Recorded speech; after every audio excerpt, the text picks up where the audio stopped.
Ya pokoke dilakoni ya, Le. Lho, kepiye le ora dilakoni? Aten tekor. Lah iya lah, Ora usah diingresula ta, Truk. Ngene lho. Sepisan kowe nek nganti wani ngresula, kesel awakmu nganti kowe kuwi nyebut walah aku kesel. Wah, cilaka. Nah nek nganti disuntet rezekimu sing ngandum rezeki iki sing gawe urip, bersyukurlah, isi alhamdulillah. Kowe isih diparingi rezeki karo sing gawe urip. Disyukuri, kesel kaya ngapa dilakoni. Iya. Ayo bener Bagong kuwi. Aja muni kesel. Heeh. Kowe anggere mulai nampik rezeki ditenono wis to yakin rezekimu ora sempulur. Oh.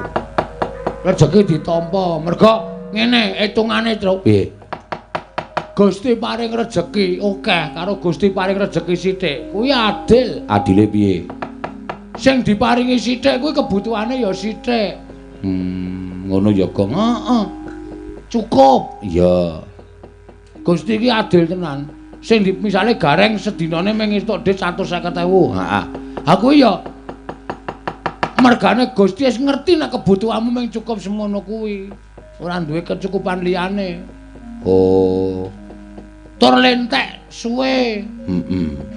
Sing diparingi akeh bio lentek ya gelis. Ngono ya, Gong. Lentek ya gelis.